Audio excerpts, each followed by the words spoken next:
r/AskReddit. What made your ex the crazy ex? When I broke up with my ex a couple years ago, I started having these weird dreams where I could hear consistent sobbing and sniffling. I'm a pretty heavy sleeper, so it didn't really cause any issues for me, and I would wake up without problems in the morning. This unique experience went on for a couple weeks. Sometimes I would wake up in the middle of the night and my room would smell like my ex perfume. Not only that, but my sheets looked like they were wet from tears. I asked my family if anything unusual was happening around the house at night, and nobody knew what I was talking about. Sometimes I would get in my car to leave for work in the morning, and it would completely stink like her. I figured I was just creating false sensations in my mind due to a rough breakup, like my brain was remembering an imaginary scent. This continued for weeks, until I decided to spend the night at my buddy's house down the street after drinking.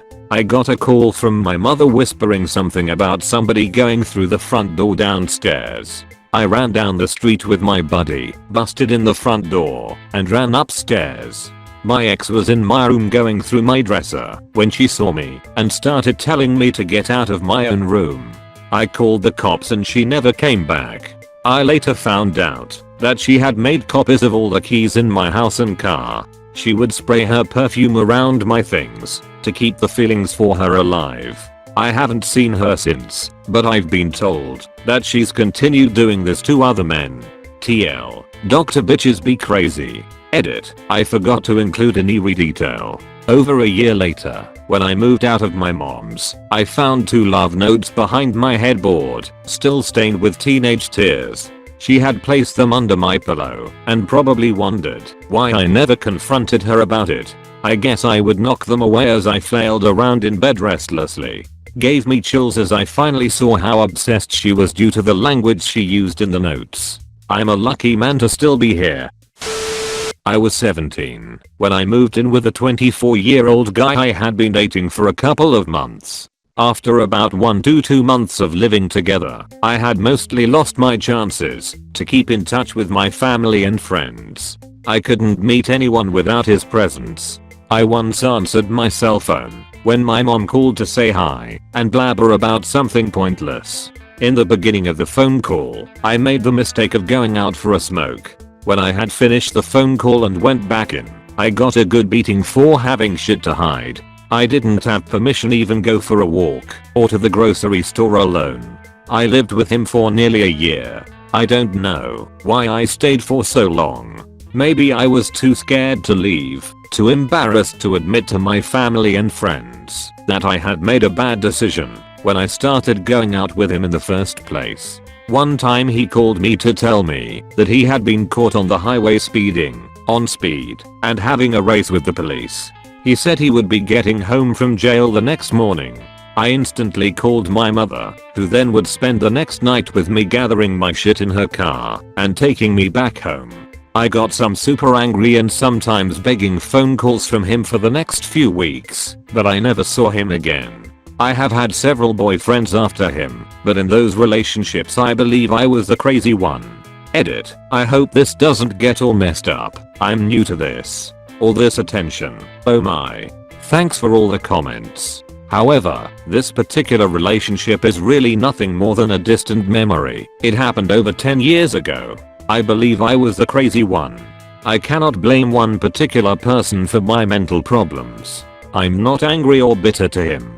Some of you asked for more dirt, but I can't think of any individual little stories to tell, nor do I have the energy to share the whole story of my adulthood. I also don't think anyone would find it very interesting. I'm not a very stable person, never been. Mostly I have kept my problems to myself and tried my best not to bother other people. I've written this in some other threads, so here comes the copy paste. Late spring 2013. I meet this incredibly beautiful woman at an open air party. We dance, we kiss and we laugh a lot, and I'm loving it. I've never felt such a deep connection with someone I just met. Anyways, later in the night the atmosphere at the party get tense and some people begin to fight. Somehow I get dragged in the middle of it, and by the time I manage to get out she is gone. Probably ran away scared.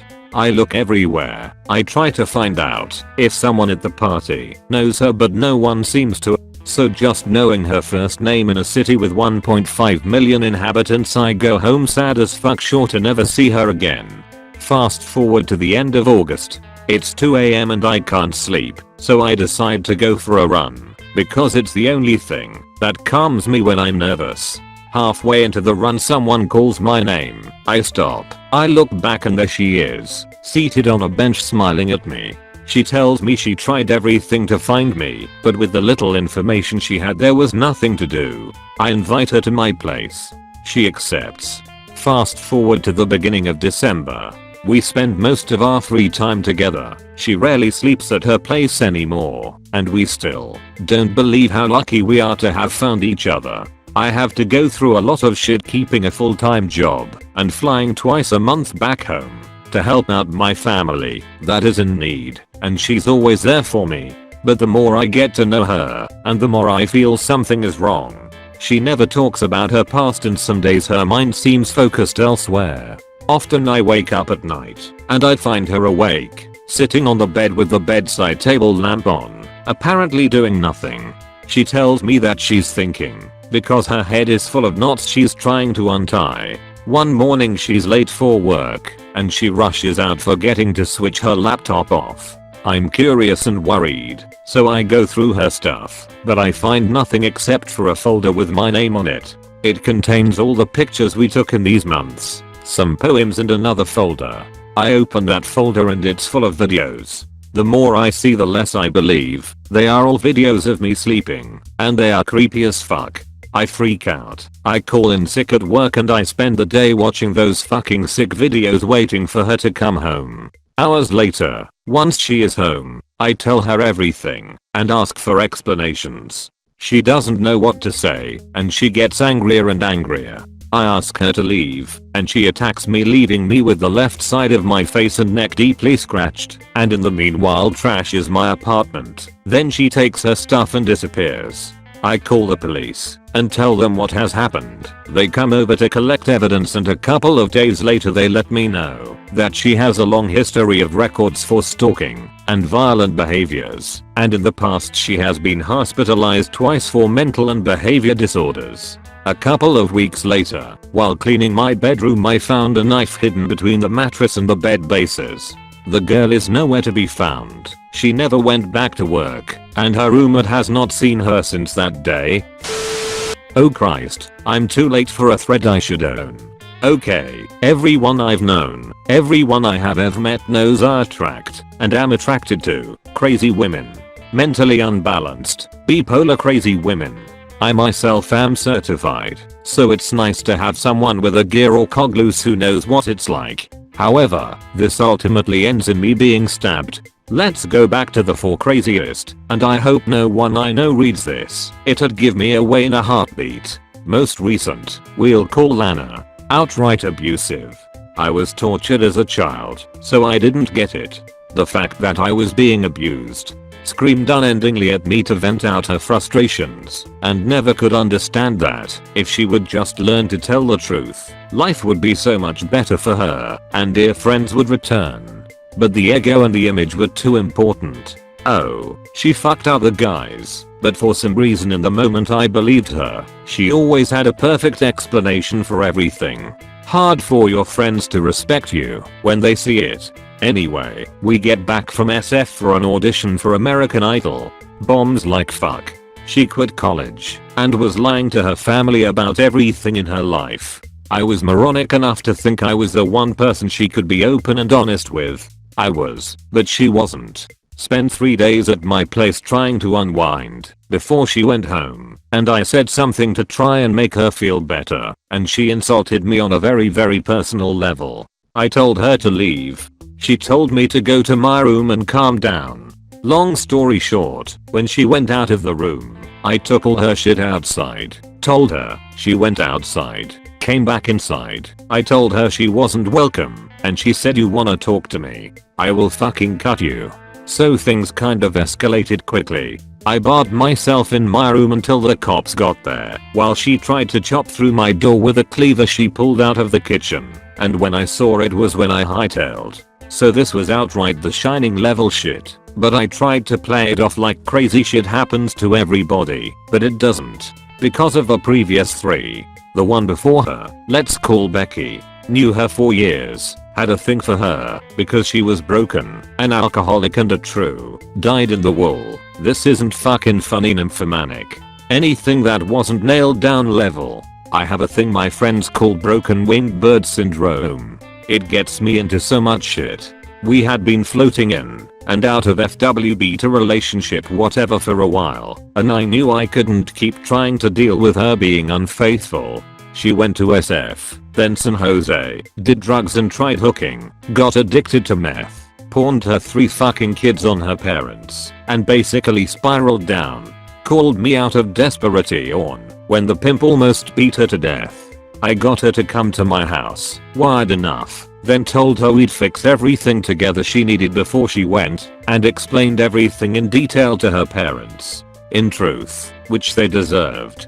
Out of all this, I wanted 2 things that night. I told her I had 2 rules. 1. No more drinking, cause she had a lot to drink just driving up from San Jose, and she had to try and get some sleep. She was coming down of being up on meth for like a week solid.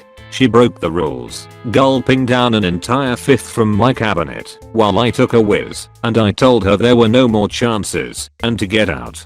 She went raving mad. Finally, when I told her if she tried to drive instead of sleeping it off in her car I'd call the cops for her own good, she chased me out into the street and in circles with a carving knife she pulled from behind her backseat. Cops showed up, took her away. She tried to apologize and make it better months later when she found my new number, but I'm not that stupid. Before her was, let's call her Carrie. She changed my life. I proposed, she accepted, we were happy, and I found out there were exactly 3 of my friends she didn't fuck on the side. 7 in a year. I lost nearly all of my friends, and friends who stuck by their side, which was horrendously fucked up. But when I found out, and found out with proof, hard proof, I called her names which applied. While yelling. Didn't do anything to her, but had a mind to tell her what she was. She broke a wine bottle across the kitchen table and carved up my scalp like a fish. She actually got away to another state. Then there was Kelsey. Her real name, cause she's either dead or untraceable. She had a lot of problems. Her parents were shit. She had no skills, no education, no self-esteem, and I loved her and wanted to help her more than anything else in the world. She was so masochistic she carved up herself with a knife, including down there. She was in and out of mental institutions for a long time, and I finally knew no matter what, I couldn't keep supporting her anymore. It was too much. Even though I loved her, I had to break it off. I waited till she could come home to tell her. Big mistake. She went suicidal homicidal, and I took a straight blade deep in the thigh. It hurt like a bitch. Seriously fucked me up. They came and got her, and I held her down until they did. Broke my heart, even while getting stabbed. Honorable mention who I'll call Mallory. She slept with my best friend to get to me the night I met her. Told me so the next day when it didn't work. Should have been enough to never talk to her, but oh, she was so passionate. I went to her house and she started pouring drinks down my throat like there was no tomorrow and obsessing about the 2 of us. Outright crazy things no rational person would ever think or say. For 5 days she kept me drunk as a skunk and would have for longer if I didn't wake up and smell the turbocharged crazy exhaust. First day she declared we were together. Second day she planned our first anniversary. You have to understand she was dead smoking hot, with huge voluptuous tits and an amazing sense of humor, so I was so confused. Third day I was at her house, she said we were moving in together. Fourth day we were going to get married. Fifth day we were going to name our first daughter Gloria. That did it. I told her I was going to sober up and leave, that I had had enough. I didn't agree, and don't know what I said to make her think I was okay with any of it, and wanted to leave before any more misunderstandings happened. While I sat in the kitchen, my head in my hands, she pulled out a gun, a 9mm revolver, and cleaned it in front of me. Told me all about how she was a dead shot with it, and she had ammo to spare, and had a sheriff once tell her things. I didn't care, wasn't intimidated into sticking around at least, and left. Told her the ride was over, we didn't fit. 3 o'clock in the morning, that same night, my doorbell rang. I walked over, opened the door with her standing there, her hand behind her back, sobbing, looking me dead in the eye, and all I thought to say was, "Oh fuck, you not gonna fucking shoot me, are ya?" I talked her down, calmed the situation, sent her home, and moved. All my exes are the crazy exes, but these are just a taste of the ones so crazy they'll kill you, which really makes them stick out. Most people only ever have one. I've had 5 try to kill me. Anyway, it's too late for anyone to read this, but I saw it, and thought I should saw something at least. Man, where do I even start? When I met her, she seemed like a somewhat normal early 20 something. She liked to party, maybe drank more than she should, seemed a little wild, but hey, what 22-year-old guy wasn't into that sort of thing? But then the crazy started leaking out. Turns out she had been arrested for a drunk in public a few years before we had met. Okay, no big deal. Shit happens. Oh, wait, no, she's been arrested multiple times for dip and had an aggravated DUI. Awesome. This came out after we had gone out for drinks and whatnot a few times when she had driven.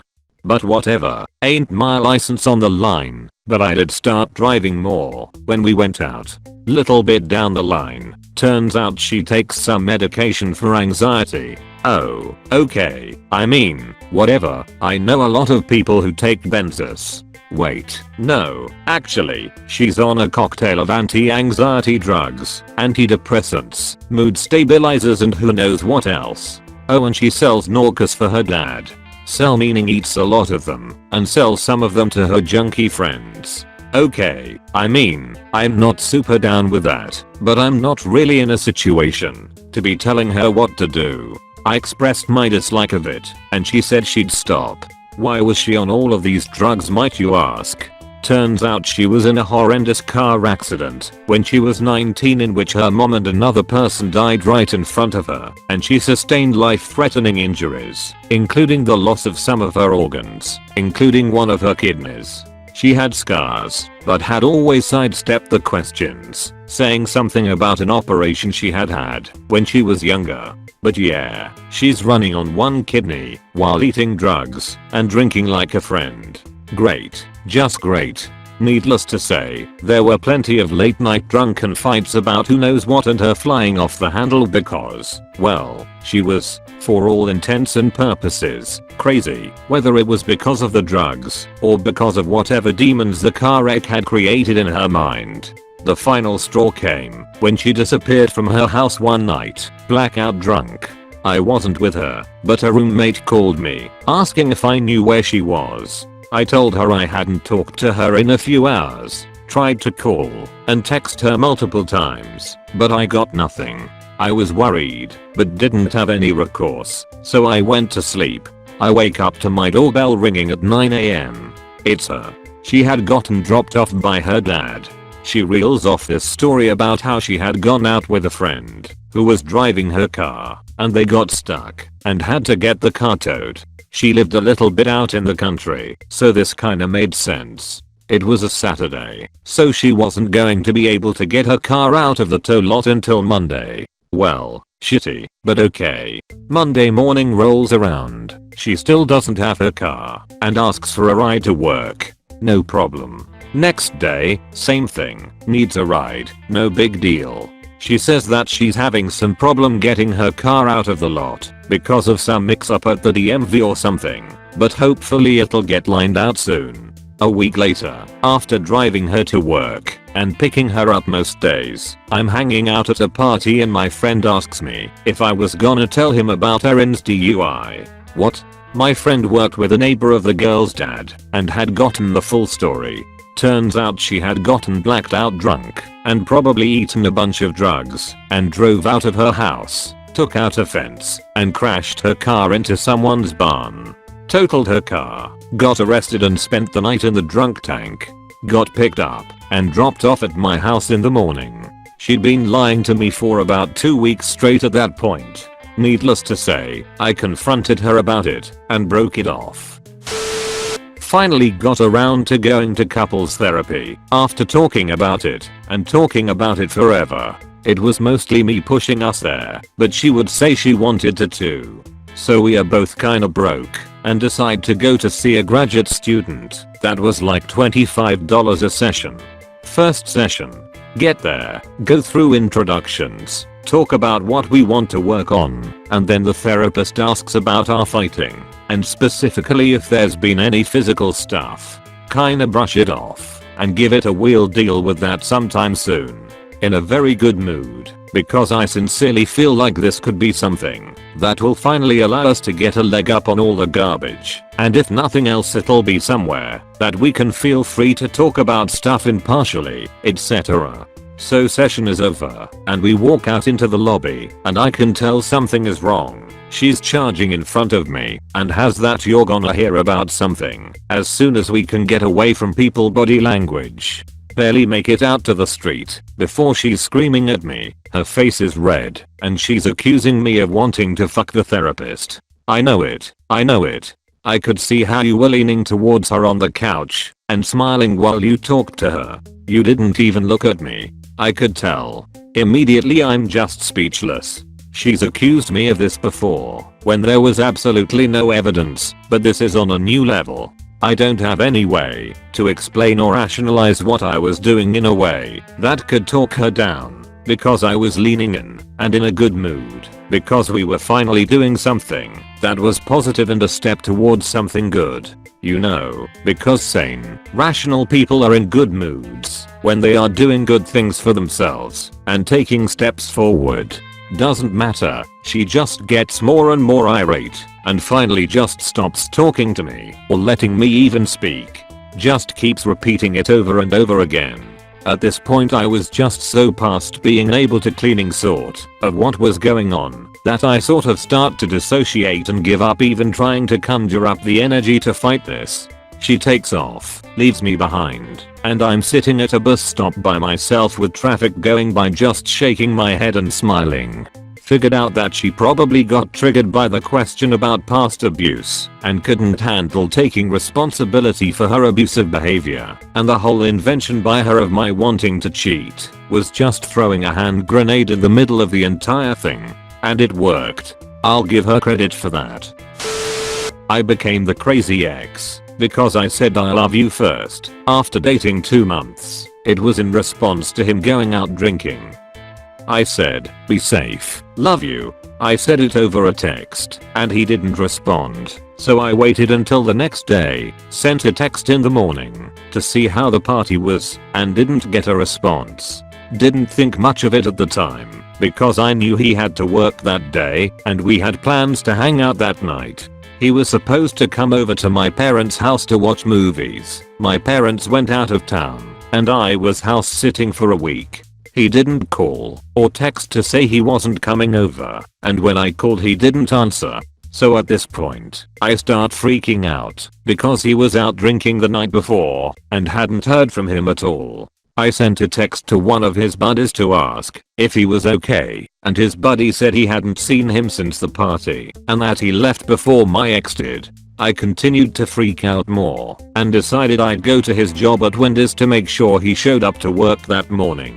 I asked the shift manager there at the time if my ex had come into work that morning, and they said he hadn't. I asked if he called off or just didn't show, and they said he didn't show, nor did he answer his phone when they tried to call him. So I continued to freak out. I explained to her that he was out partying the night before and hadn't responded to me since. I left her my number in case he showed up or called them or something. I then decided to go drive by the house he was partying at, which was about a 20-minute drive from where I lived, and another 5 minutes further was his house. I drove past the house, didn't see his car, and took the route he would have taken to go home, which was out in the middle of nowhere because Idaho. I didn't see his car off on the side of the road, like I was imagining I'd find, and when I got to his driveway, which was a rather long gravel driveway, I drove down it, didn't see his car, turned around and went home. I thought long and hard about knocking on his door and asking his parents if they knew where he was, but his parents didn't know he was gay and didn't even know me, and I didn't want to get him into any trouble if they didn't know he went out partying.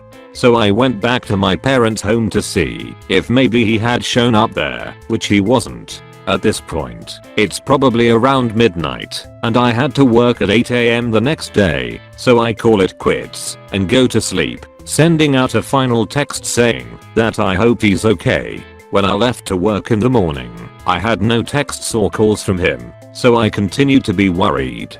At my job, we had to put our cell phones in the officer while we were on the clock to make sure people weren't texting or anything on the job. At 1:30, when I got my lunch break, I checked my phone and had a missed call and a voicemail from him.